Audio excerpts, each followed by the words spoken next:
అందరికి గుర్తుందో లేదో తెలియదు కానీ 2 ఇయర్స్ బ్యాక్ వచ్చేసి ఒక కస్టమర్, ఓలా కస్టమర్, సో బండి రిపీటెడ్గా ప్రాబ్లం వస్తుందనేసి సర్వీస్ సెంటర్కి తీసుకెళ్ళాడు అనమాట. అంటే ఎక్స్పీరియన్స్ సెంటర్కి. అక్కడ చాలాసార్లు రిపేర్ వచ్చింది, తీసుకెళ్ళినాడు. మళ్ళీ రిపేర్ చేయించుకుని రిటర్న్లో వచ్చే మార్గంలో బండి మళ్ళీ రిపేర్ వస్తే ఆ ఫ్రస్ట్రేషన్ తట్టుకోలేక పెట్రోల్ తీసుకొచ్చి బండి తెగలో పెట్టాడు అనమాట. ఈ ఇన్సిడెంట్ మీకు గుర్తుందో లేదో తెలియదు కానీ 2 ఇయర్స్ బ్యాక్ జరిగింది ఇది. అట్ ద సేమ్ టైం చాలా చోట్ల సమ్మర్ టైంలో ఓలా ఎలక్ట్రిక్ స్కూటర్స్ అనేవి చాలా వరకు కాలిపోయినాయి, మీకు గుర్తుంది కదా.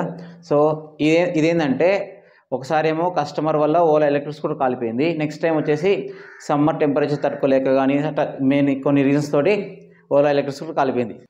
ఇప్పుడు జరిగిన ఇన్సిడెంట్ వచ్చేసి మళ్ళీ జరగకూడదని కోరుకుంటున్నాను. అదేంటంటే కర్ణాటకలో నదీమ్ అనే వ్యక్తి 20 డేస్ బ్యాక్ వచ్చేసి ఒక ఓలా ఎలక్ట్రిక్ స్కూటర్ అయితే కొన్నాడంట. సో కొన్నప్పటి నుంచే చాలా ప్రాబ్లమ్స్ అయితే వస్తున్నాయనేసి ఆయన 20 డేస్ నుంచి సర్వీస్ సెంటర్ తిరుగుతున్నాడు అనమాట.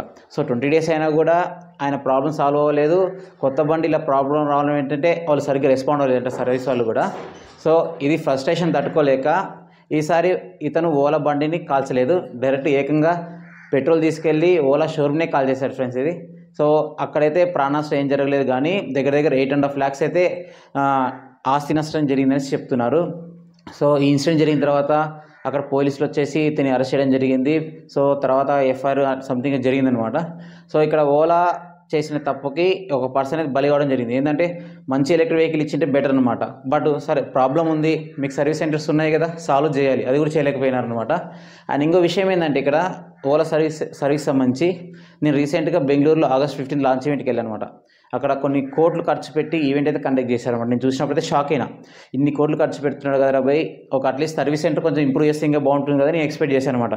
సో అక్కడ వేస్ట్ చేసే బదులు ఇక్కడ ఇంకా కొంచెం ఏదైనా స్కిల్ డెవలప్మెంట్ చేసి వాళ్ళకి సంబంధించిన సర్వీస్ సెంటర్స్లో ఇంకా ఎక్కువ నాలెడ్జ్ ఇచ్చి ఎక్కడెక్కడ ప్రాబ్లమ్స్ డిటెక్ట్ చేసి డయాగ్నోస్ చేసి తొందరగా సాల్వ్ చేసేటట్టు నేర్పిస్తే బెటర్ కదా. అక్కడ అంత ఖర్చు పెట్టి అట్లా లాంచ్ ఈవెంట్ చేసే బదులు ఇలా నేర్పిస్తే బెటర్ నేను అనుకున్నాను అనమాట. ఫ్రెండ్స్, కర్ణాటకలో ఒక ఇన్సిడెంట్ జరిగింది కదా, ఇప్పుడు మళ్ళీ గుజరాత్లో కూడా ఇంకో ఇన్సిడెంట్ జరిగింది అనమాట.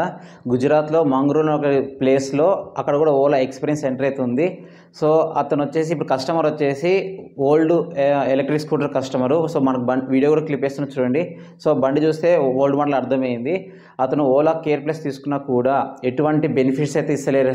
అంటే for example Ola care plus తీసుకుంటే మీరు సర్వీస్ ఇంటికి వచ్చి చేస్తారనేసి, ఏదైనా ప్రాబ్లం ఉంటే వాళ్ళు పికప్ చేసుకొని వెళ్తారనేసి, సో అలాంటి ఆఫర్స్ ఉంటాయనేసి అతను ఓలా కేర్ ప్లస్ తీసుకున్నాడంట. అలాంటివి ఏమి చేయకుండా ప్రతిసారి అతనినే షోరూమ్ రప్పించాలని చెప్తున్నారు అనమాట.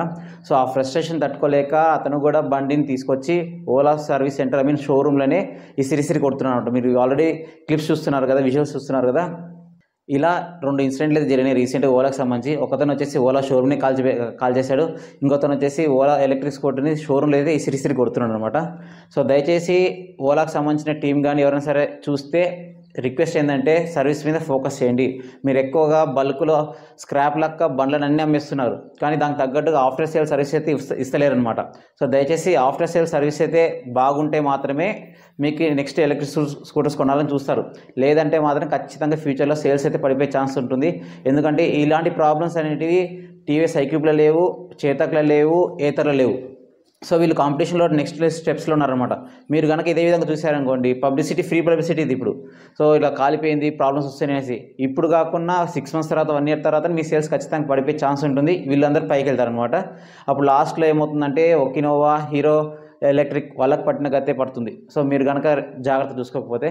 సో ఎవరైనా సరే ఓలా వాళ్ళు ఇంకా ఇలాంటి ప్రాబ్లమ్స్ ఫేస్ చేస్తుంటే కొంచెం కూల్గా ఉండండి. దయచేసి ఇలాంటి ఆవేశపు నిర్ణయాలు తీసుకొని జైలుకి వెళ్ళే పనులు అయితే చేయకండి. సో ఇప్పుడు అతను జైల్లో ఉన్నాడు. సో మళ్ళీ వాళ్ళు ఏమైనా ఆస్తి నష్టం పైన వేస్తే ఎంతవరకు పోతుందో తెలియదు అనమాట. సో దయచేసి కొంచెం కూల్గా ఉండి మీ ప్రాబ్లమ్స్ సాల్వ్ చేసుకోండి. ఇది ఫ్రెండ్స్ వీడియో.